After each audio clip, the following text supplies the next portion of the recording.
हरे Krishna everyone. आज हम श्रीमद् भागवतम के पहले स्कंध के चौथे अध्याय के 14वें श्लोक को पढ़ने जा रहे हैं। यहाँ से कथा का आरंभ होगा। अब तक की कथा में हमने क्या जाना? चौथे अध्याय में सूत गोस्वामी जी भागवतम को सुनाने की इच्छा प्रकट कर रहे हैं। शौनक मुनि जी उन्हें बधाई दे रहे हैं। उन्होंने सूत गोस्वामी से कुछ प्रश्न पूछे हैं कि जो श्रीमद् भागवतम की कथा है किस युग में शुरू हुई, किस स्थान पर शुरू हुई, किसकी प्रेरणा से शुरू हुई। ये प्रश्न पूछे जा रहे हैं। ये मैं क्वेश्चन आपको क्यों रिवाइज करवा रही हूँ, एक बार फिर से प्रश्नों को देख लेते हैं, क्योंकि इन प्रश्नों के उत्तर मिलेंगे हमें आज इस कथा में। देखो, किस युग में प्रारंभ हुई श्रीमद् भागवतम की कथा, किस स्थान पर आरंभ हुई, किस कारण से इसे आरंभ किया गया, और किससे प्रेरणा मिली वेद व्यास जी को इस कथा को करने की। तो अब एक एक करके सूत गोस्वामी इन सारे प्रश्नों के उत्तर दें। तो शुरू करते हैं 14वें अध्याय से, 14वें श्लोक से। सॉरी।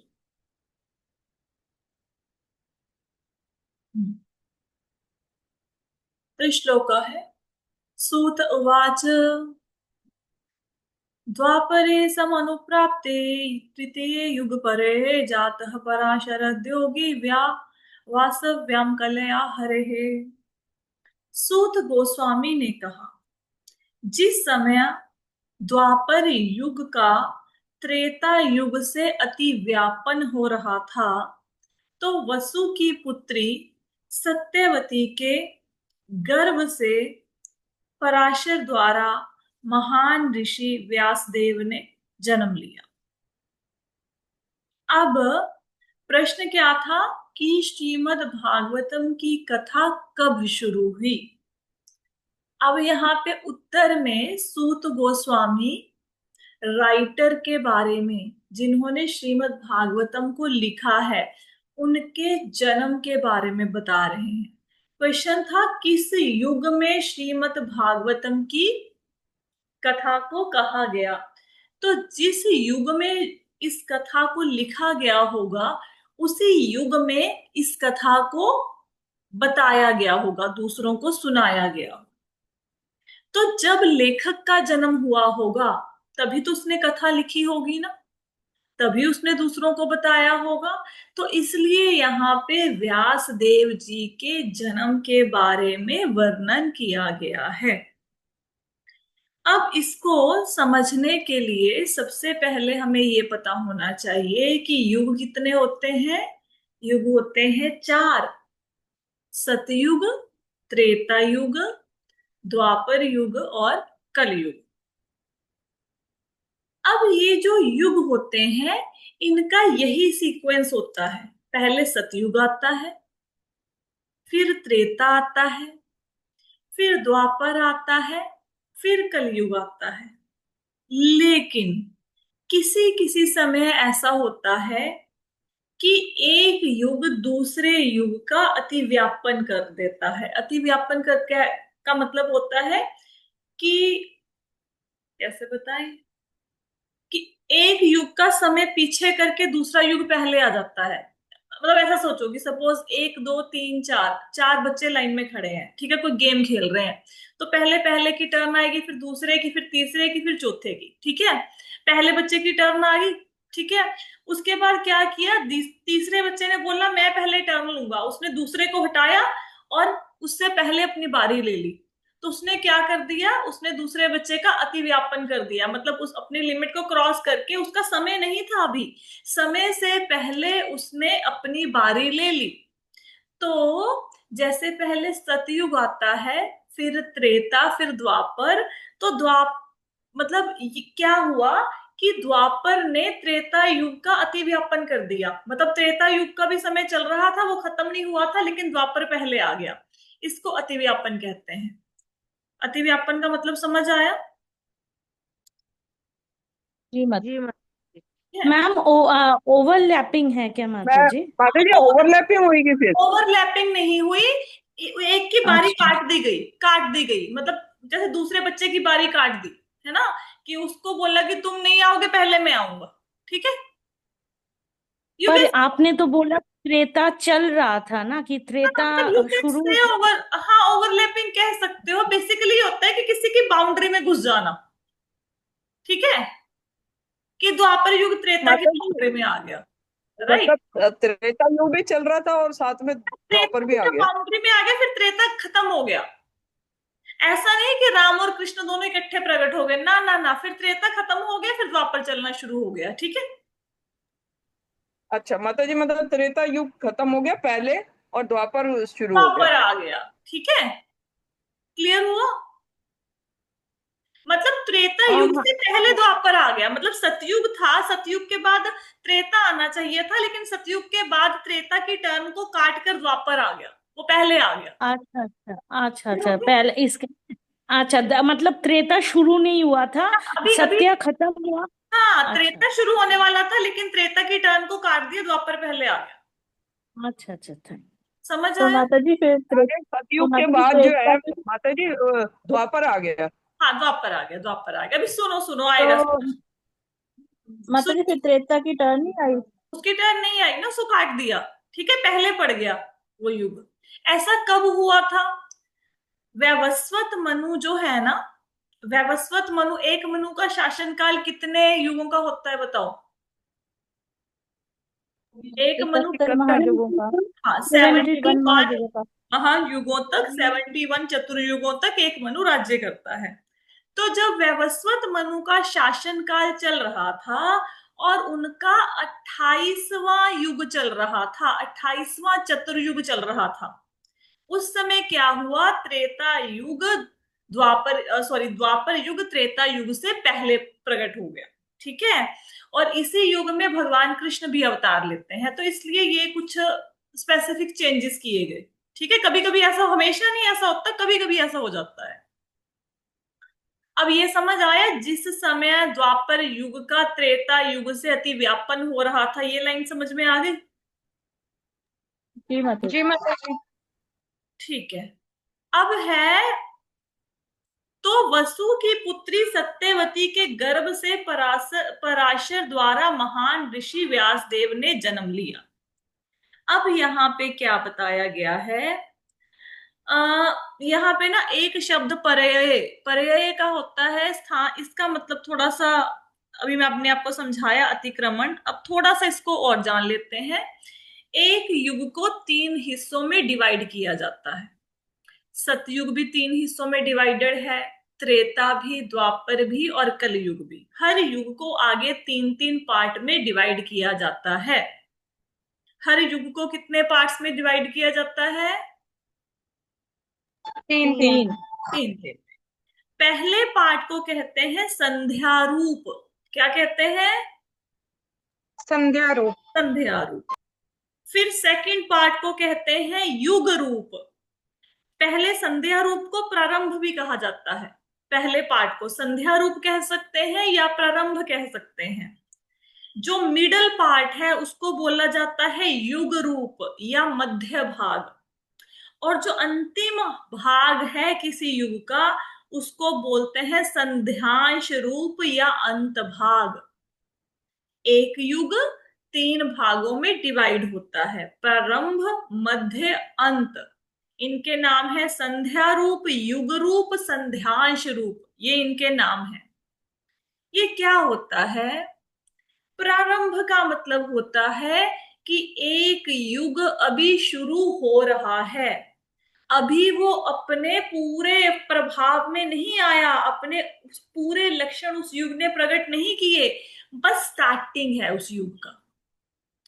मध्य रूप में क्या होता है? युग पूरे अपने प्रभाव के साथ, अपने लक्षणों के साथ पूरे ढंग से प्रकट हो जाता है। हाँ, फिर लास्ट में क्या होता है? अब युग की समाप्ति का समय हो गया। ठीक है, जैसे कैसे समझोगे? कोरोना आया था ना, कोरोना में क्या था? पहले पहले हम सुनते होते थे चाइना में कोई प्रॉब्लम आई है, लोग वहां पे मर रहे हैं। तो हमें कुछ ज्यादा लेना देना नहीं था, क्योंकि चाइना के लोग मर रहे थे ना भाई, हमारे साथ तो कुछ नहीं हो रहा था।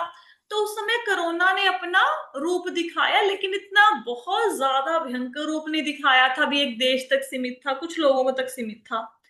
फिर धीरे धीरे कोरोना फैला, फिर पूरे मतलब विश्व में कोरोना फैल गया, है ना। सब जगह पे लॉकडाउन हो गया, लोगों घर के अंदर बंद हो गए। फिर वो मिडल में पूरे भयंकर रूप में कोरोना प्रकट हो गया। फिर लास्ट में उसका वैक्सीनेशन आ गया, लोग ठीक होना शुरू हो गए, लोगों ने ये लॉकडाउन के नियमों का पालन करना भी बंद कर दिया, राइट। इस समय देखो मैंने क्या बताया, एक युग के तीन भाग होते हैं, संध्या रूप, युग रूप और संध्यांश रूप।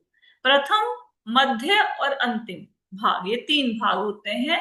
अभी कलयुग अपने कौन से रूप में है? प्रारंभ रूप में माता जी। अभी संध्या रूप में है कलयुग, संध्या जो रूप में संध्या है। का है। मतलब अभी कलयुग का प्रभाव अभी इतने भयंकर रूप से सामने नहीं आया। जी देखो, जो चैतन्य महाप्रभु हैं, चैतन्य महाप्रभु कब प्रकट होते हैं?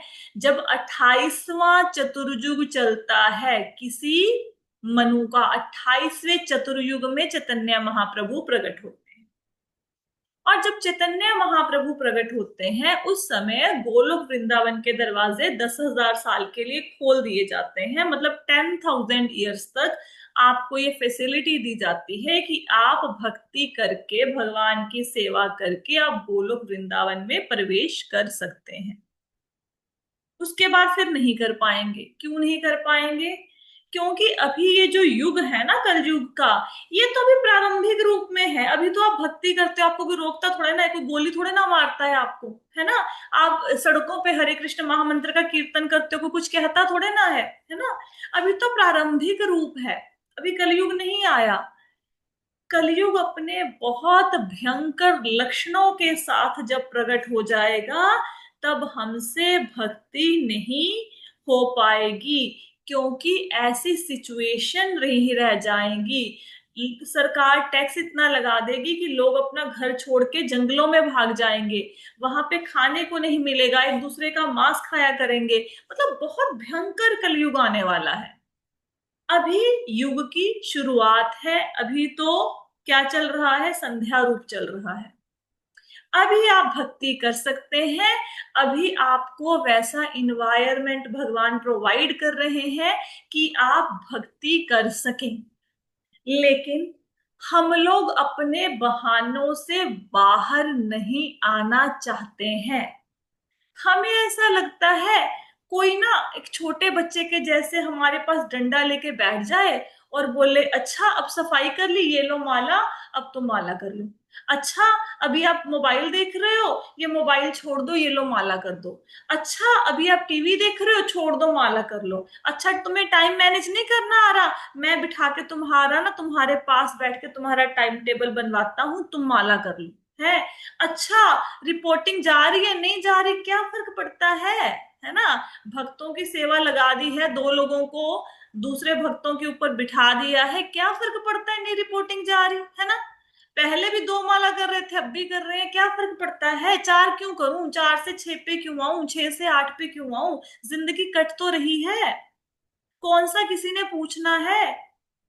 वो लोग बहुत भाग्यशाली होते हैं जिनकी लाइफ में ऐसे लोग होते हैं जो उनको माला ना करने के लिए डांटते हैं। बहुत बहुत लकी होते हैं वो लोग।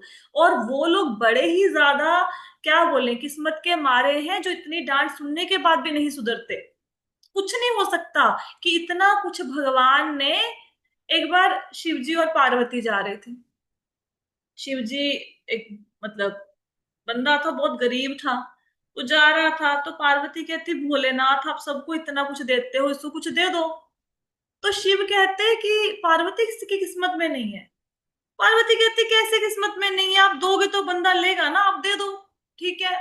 शिव जी कहते, नहीं है भाई इसकी किस्मत में। तो पार्वती जिद पे अड़ी हुई है, नहीं दे दो दे दो। तो भोलेनाथ कहते, ठीक है दे देता हूँ। वो जरा जंगल से जा रहा है, भोलेनाथ ने क्या किया, एक हीरे की वो थाल भरा, रख दिया जंगल में कि आएगा चलो उठा के ले जाएगा।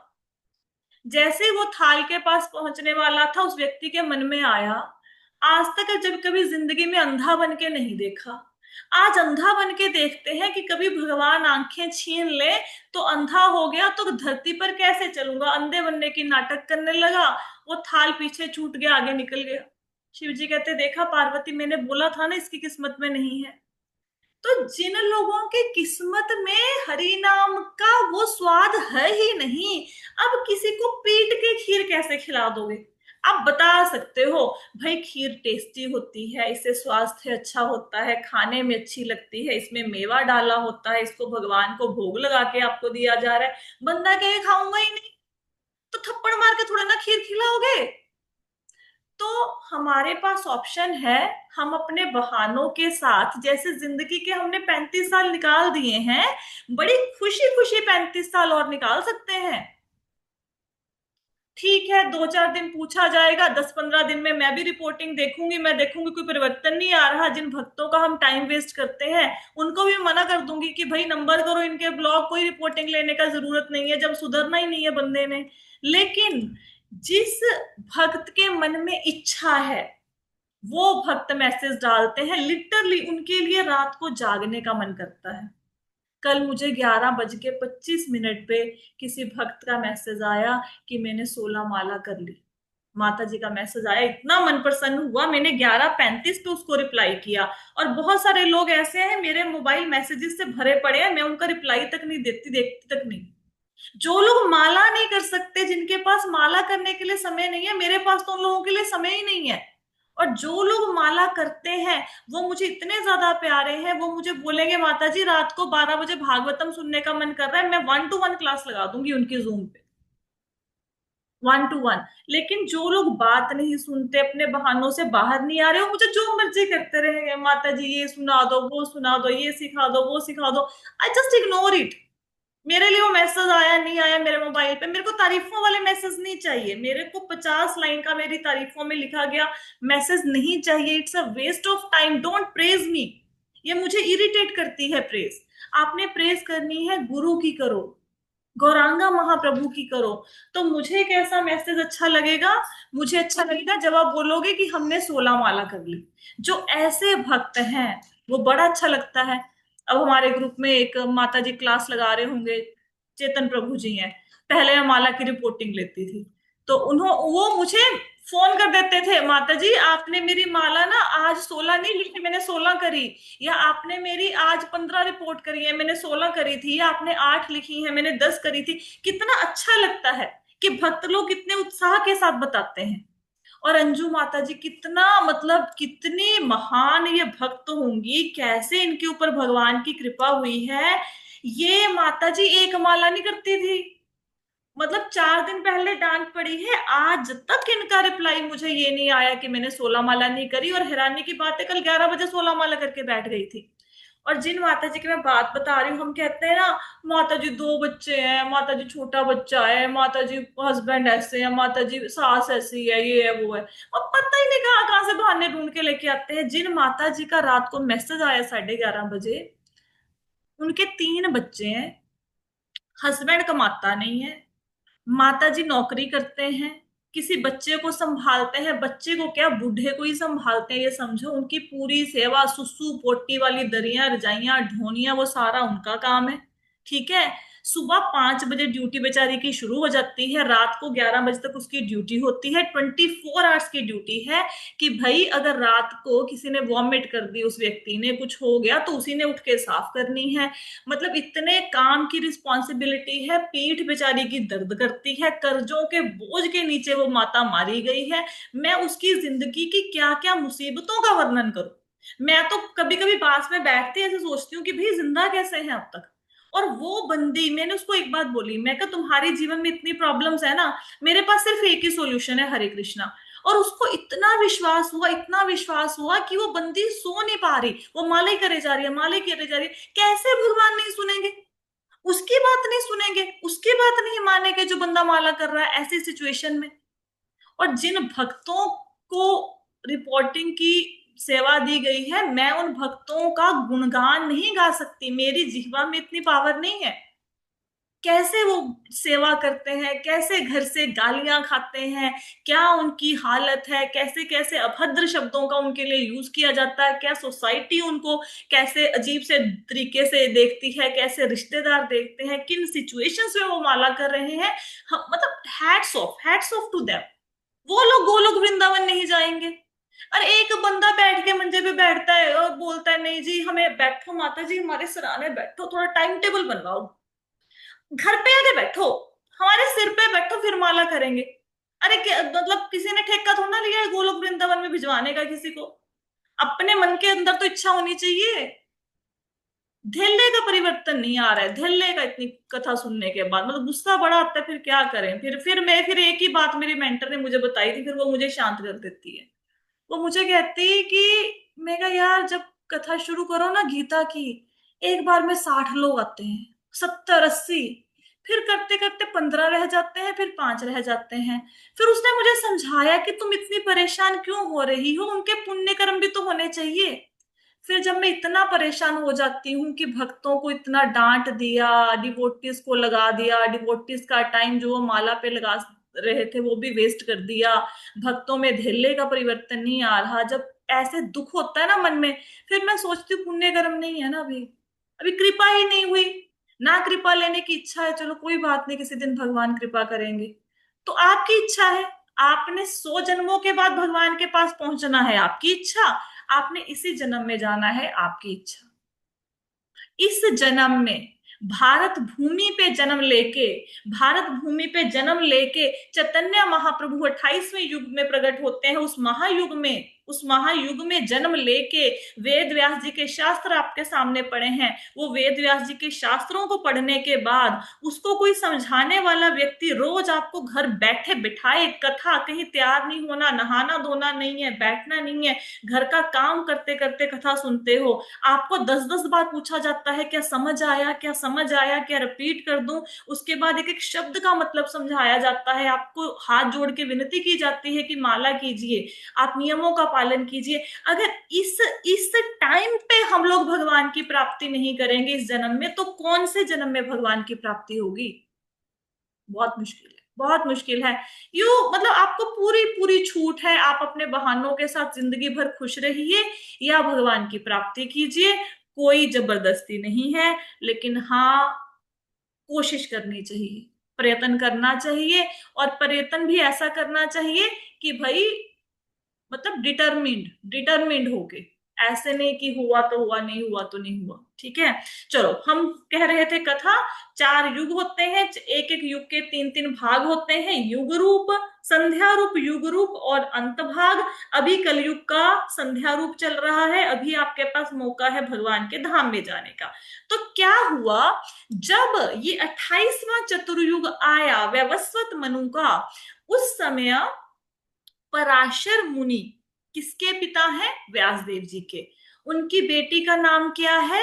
सॉरी, उन्होंने किसके थ्रू व्यासदेव जी को प्रकट किया? सत्यवती के थ्रू। ठीक है, तो हुआ क्या, इसके पीछे एक स्टोरी है। पराशर मुनि व्यासदेव जी के पिता हैं। तो ये सत्यवती जो थी, इसका नाम था मत्स्य पहले का नाम।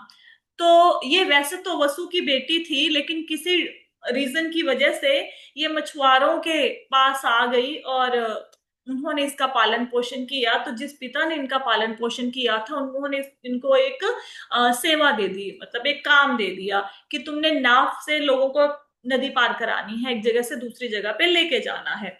और क्योंकि ये सारा दिन मछलियों के पास ही रहती थी और मछुआरों का काम था इनका, तो इनकी बॉडी से मछली की गंध आती थी। ठीक है, तो अब क्या हुआ कि इनके पास एक बार पराशर मुनि आए। तो उस समय पराशर मुनि को एकदम से यह आभास हुआ, भगवान की मतलब ऐसी कृपा हुई, उनको ऐसा लगा कि भगवान प्रकट होना चाहते हैं। तो उस समय उनके सामने सत्यवती बैठी, जिनका नाम मत्स्य था पहले। तो पराशर मुनि को जब ये प्रेरणा हुई, वो किसी कामुक इच्छा के कारण सत्यवती के प्रति आकर्षित नहीं हुए थे, मत्स्यगंधा के प्रति उनको प्रेरणा मिली कि भगवान ने अवतार लेना है। तो उन्होंने सत्यवती को कहा, मतलब मत्स्यगंधा को कहा कि भगवान इस समय अवतार लेना चाहते हैं, अवतार लेने के लिए तो गर्भ चाहिए ना, तो उनके लिए गर्भ की जरूरत है, क्या आप इस महान कार्य को संपन्न करेंगी, क्या आप भगवान की माता बनेंगी। तो मत्स्यगंधा सेड कि भाई ऐसा कैसे हो सकता है, मेरी तो शादी नहीं हुई, तो फिर लोग क्या कहेंगे। तो पराशर मुनि कहते किसी को कुछ पता नहीं लगेगा।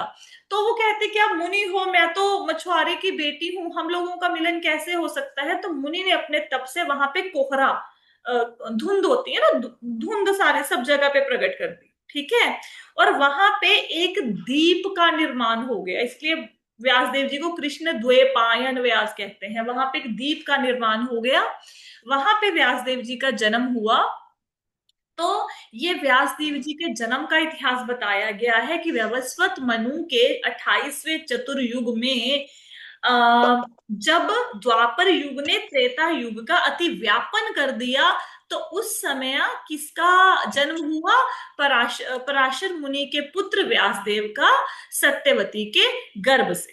ठीक है, आई होप सो कि ये श्लोका सबको क्लियर हो रहा है। ये क्यों बता रहे हैं उनके जन्म के बारे में, क्योंकि कथा में क्या प्रश्न आया, किस युग में भागवत की कथा कही गई। तो किस युग में कही गई होगी, जिस युग में वेद व्यास जी ने कथा लिखी होगी। तो किस युग में कथा लिखी, व्यवस्वत मनु के 28वें चतुर्युग में, जब त्रेता का व्यापन द्वापर ने कर दिया, उस समय भागवत की कथा आरंभ हुई।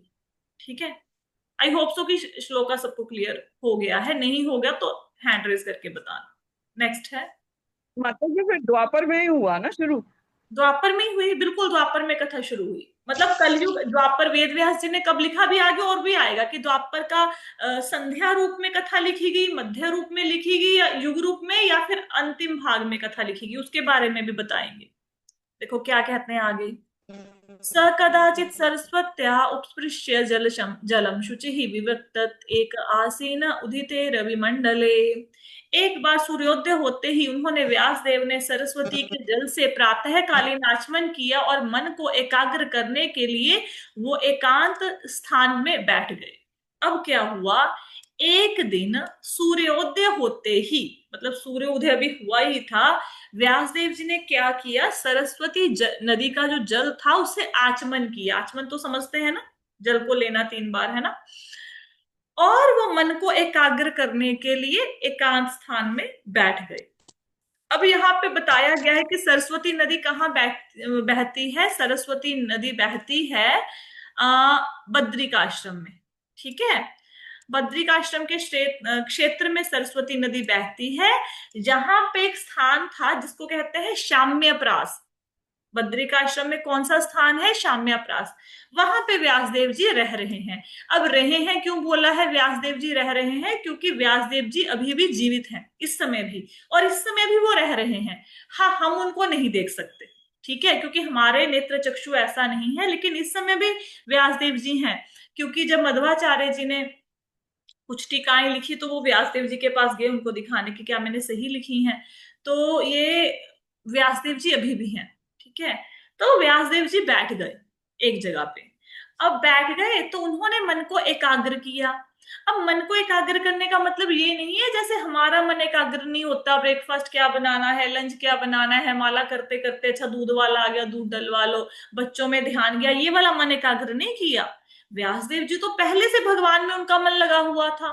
तो मन को एकाग्र करने का मतलब क्या है, मन को एकाग्र करने का मतलब है कि व्यासदेव जी ने बहुत सारे ग्रंथों को, शास्त्रों को लिखा। ठीक है, अब व्यासदेव जी ने जितने ग्रंथों और शास्त्रों को लिखा, अब मन में होता है ना कि कौन सा शास्त्र लिखूंगी जिससे जनता का भला हो, है ना। महाभारत से जनता का भला होगा, रामायण से होगा, क्या करूं, कौन सी नई रचना करूं।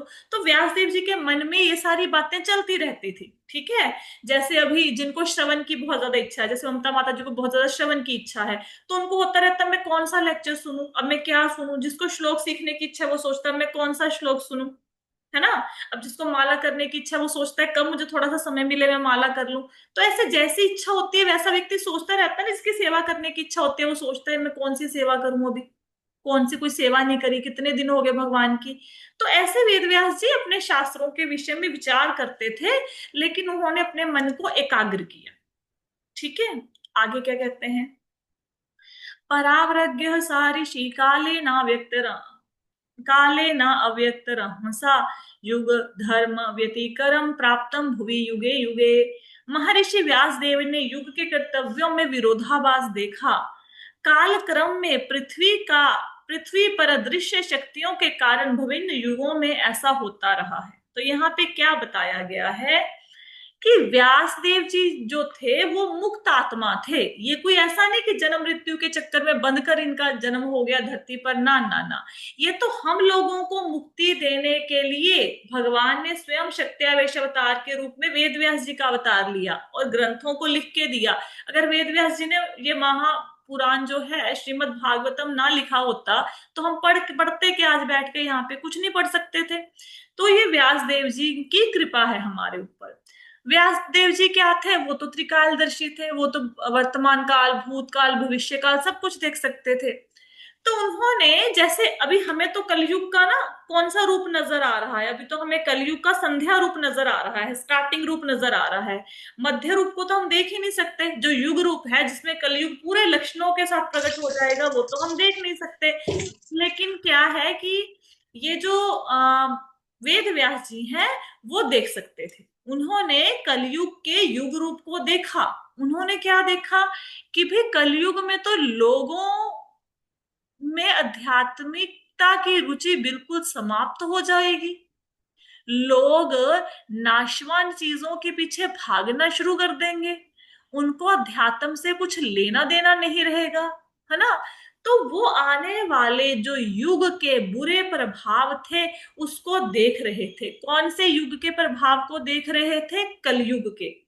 क्यों कलयुग के प्रभाव को देख रहे थे, क्योंकि खुद उनका जन्म कब हुआ है, द्वापर युग में। व्यासदेव जी का द्वापर युग में जन्म हुआ, तो वो जो आने वाला युग है कलयुग उसके प्रभाव को देख रहे थे।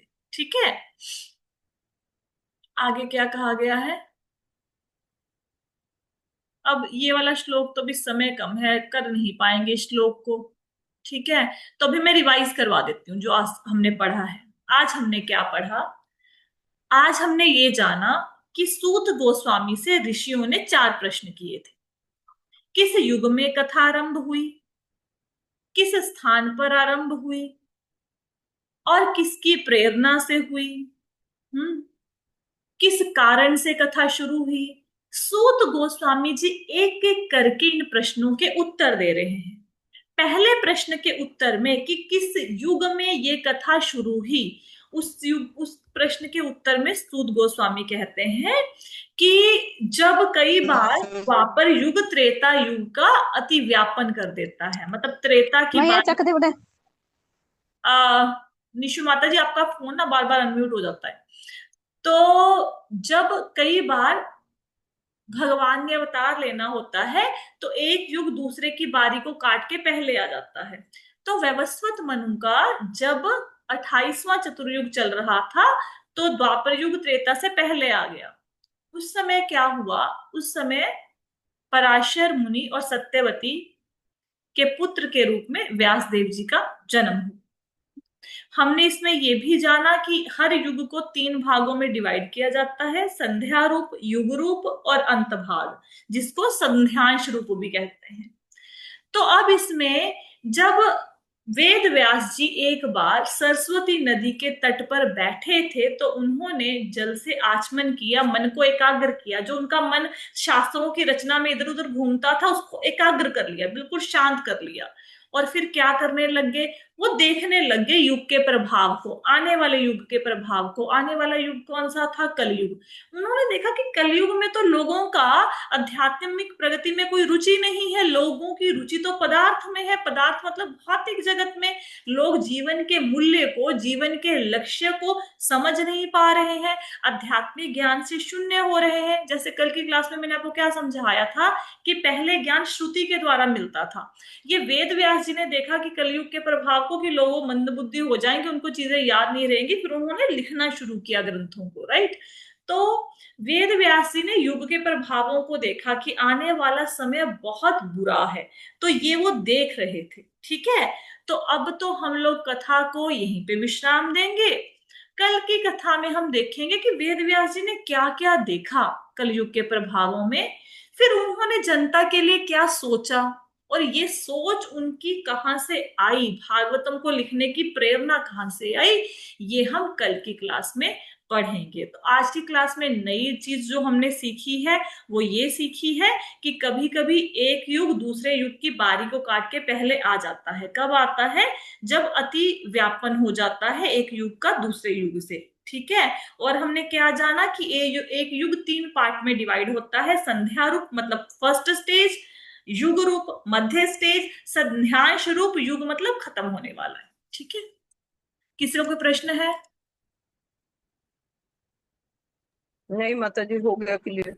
राइट। तो आज की क्लास को यहीं पे विश्राम देते हैं। श्रीमद् भागवतम की जय। श्रील प्रभुपाद की